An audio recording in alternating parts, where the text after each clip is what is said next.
Olá, sejam todos muito bem-vindos. O meu nome é Marcos, eu sou do canal do Escritor Cínico e esse é o vlog do Vivo Livros. Neste vídeo, nós vamos comentar sobre o 6º capítulo do livro S, O Navio de Teseu, do escritor fictício V.M. Stryker. Antes de começar o capítulo 6, eu vou fazer um breve resumo do capítulo 5.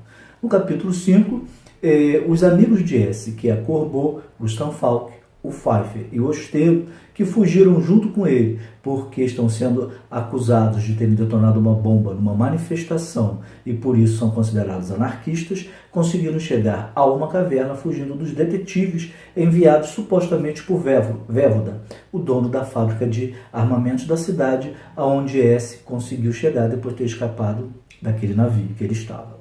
Então, eles acordam no dia seguinte, não encontram o Stanfalk nem o Osteiro. O Stanfalk está cercado pelos detetives e o Osteiro tenta se entregar, mas é morto. O Stanfalk é morto logo em seguida.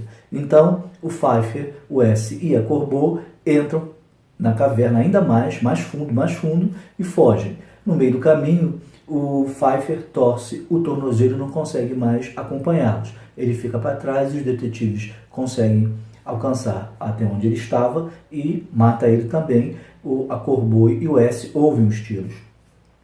Até que depois de muito andar, eles conseguem chegar à boca da caverna, que dá para um abismo, lá embaixo é o mar. E então, quando eles pensam no que eles vão fazer, os detetives já estão bem próximos e apontam a arma para eles. Mesmo assim, eles pulam e na queda os detetives atiram. Os tiros pegam em Corbeau e ela morre também. Apesar de estar desnorteado, o S consegue nadar, vai surgir em uma outra praia.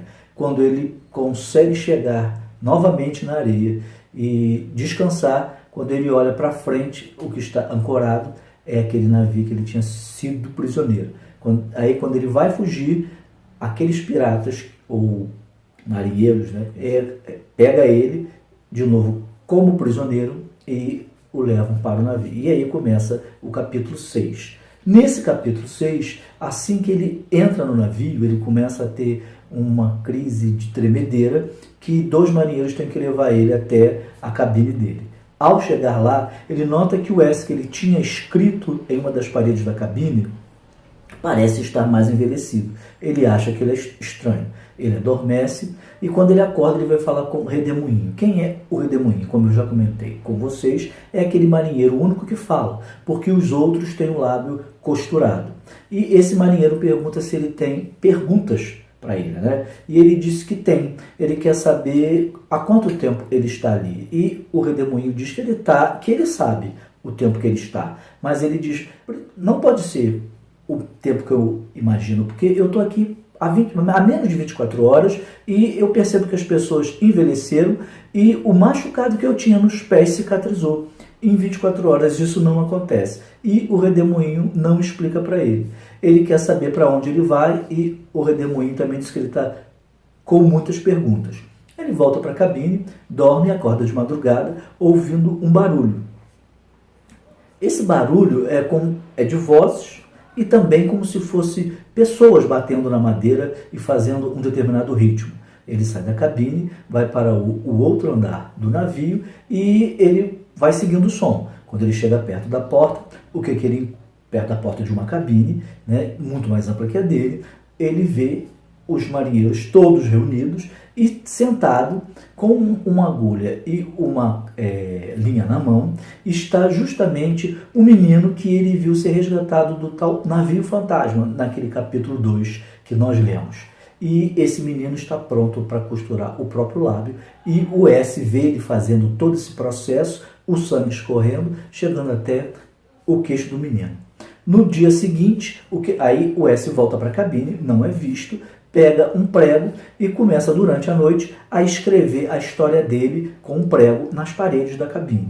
No dia seguinte, ele escuta os marinheiros fazendo assim uma algazarra e ele lembra que esse mesmo tipo de algazarra aconteceu quando eles estavam próximos de uma nova terra. E aí ele resolve subir e realmente consegue constatar que é terra à vista. O que ele faz? Pensa em fugir. Ele está com o prego na mão, se aproveita de uma distração do redemoinho e coloca o prego na garganta dele. Essa exige ser levado para a terra.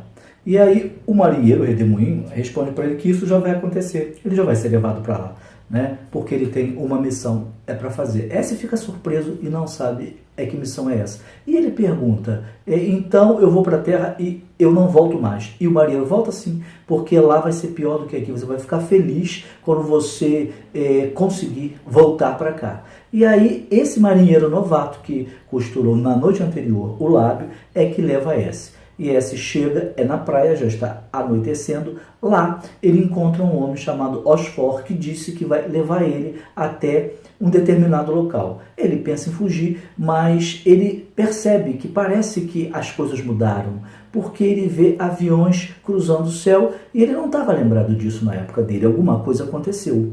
E aí o homem fala em resistência, diz que ele é procurado por Vévoda justamente porque ele viu o local onde estavam sendo feitos testes com armas. Ele começa a perguntar ao Osfor o que está acontecendo, qual é a idade do Vévoda, e o Osfor dá a entender que o Vévoda já está uma pessoa velha, né? Já envelheceu. E ele fica com aquilo na mente, o que está acontecendo, e eles começam a andar e a caminhar, porque o guia dele diz que se eles não falarem, vai ficar muito mais suspeito e que a invasão da cidade está próxima. Eles entram pela rua principal da cidade, onde existem várias barracas, até que entram em uma travessa. O Osfor bate na porta e eles entram em um local onde tem várias pessoas guardando num subterrâneo livros, né? E estão tirando da moldura várias telas de artistas famosos. Até que um homem desce umas escadas e entrega uma maleta a S, dizendo para ele levar aquilo para o navio, que aquilo é muito importante. Você não entende como é que ele sabe que ele veio de um navio e sabe quem ele é. E S pergunta quem eu sou. E quando o homem vai responder, começa o ataque de bombas pelos os aviões começam a atacar. E aí S, ao olhar para a maleta, lembra que parece a maleta do Stalfalk, mas ele acha que aquilo é ridículo, porque a maleta está muito velha, o couro está quebradiço, não pode ser, né? E aí ele sai junto com o Osfor para encontrar o marinheiro que deixou ele na praia e está esperando ele. Mas aí o ataque é intenso, né? O Osfor é atingido e morre. E o S, com a maleta embaixo do braço, segue para o local. Só que tem que o local está em chamas, né? O local é onde tem os coqueiros, onde tem as árvores, porque o marinheiro parou longe da cidade. Então, a única forma de encontrar com o marinheiro é indo para o cais, arriscar para saber se o marinheiro pensou a mesma coisa que eles e foi para o cais. E eles vão para o cais. Quando eles chegam lá, aliás, no caminho, né, esse é atacado, mas ele estava com uma caneta que estava dentro da maleta, ele tirou uma caneta tinteira e ficou com ela na mão, porque ele achou muito bonita.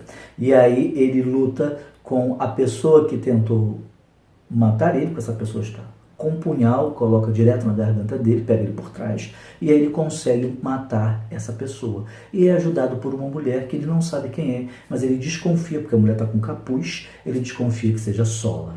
E aí ele encontra o marinheiro e volta para o navio. Quando ele está no meio do caminho, né, entre a cidade e o navio, ele vê que cai mais uma bomba, dessa vez ou melhor, um festival de bombas, e essas bombas destroem a cidade, e ele, de dentro do escaler, daquele barquinho pequeno, ele fica vendo a cidade em chamas. E aí termina o capítulo 6. Nas notas, a Jane continua a conversar com o Eric e ela se sente arrasada, porque a Ilsa ela apresentou um segundo trabalho, uma segunda monografia, e a Ilsa lhe deu 0. Ela acha aquilo muito injusto. Ambos continuam a discutir quem é Straka dentro daquela lista de pessoas, né, que o F.X. Caldeira apresenta no prefácio do livro, quem é Straka e quem não é, e eles chegam à conclusão de uma outra pessoa é Straka. E eles resolvem finalmente se encontrar.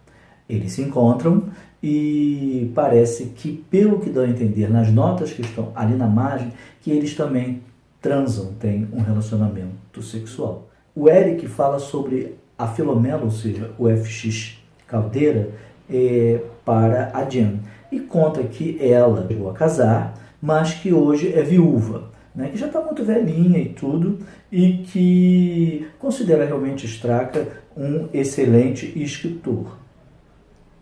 Em uma das notas, o Eric diz que está nervoso. Por quê? Porque ele recebeu uma carta de Arturo, ou seja, o homem que cuida hoje em dia da Filomela, a FX Caldeira, e ele diz para o Eric que teve que dispensar de forma ríspida o seu colega, porque a Filomela ficou muito incomodada com as perguntas que ele fez. E aí o Eric comenta com a Jen quem é essa pessoa, porque ele não tem colega nenhum e não contou para ninguém que iria visitar a Filomela. A Jen diz que está assustada porque ela tem quase certeza que algumas pessoas que vão até a biblioteca dizer que vão pesquisar, estudar ou escrever algum artigo, na verdade estão vigiando ela.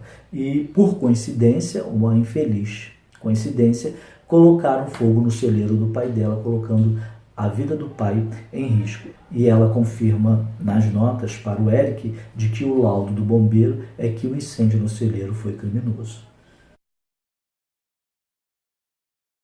Os itens que vem dentro do livro. Esse item aqui é uma carta que o Eric escreveu para a Jen. Nessa carta ele conta que quando ele era adolescente ele ficou muito rebelde e aí o tio, que ele gostava muito, o convidou para um passeio de barco, que o tio gostava muito de velejar.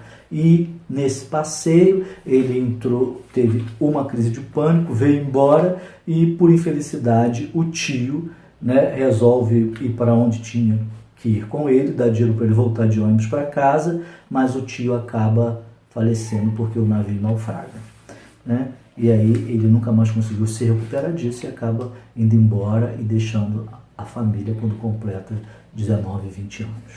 Essa aqui é a foto da Ing, que eles acreditam que pode ser também uma possível personagem, né? Ou uma possível Straka.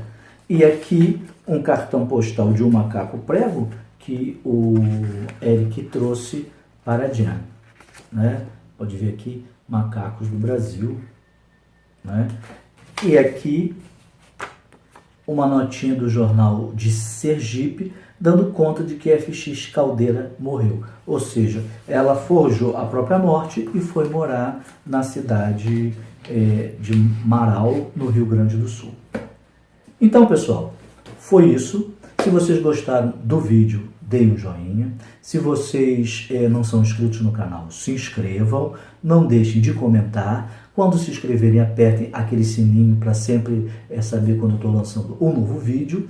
E até um próximo encontro.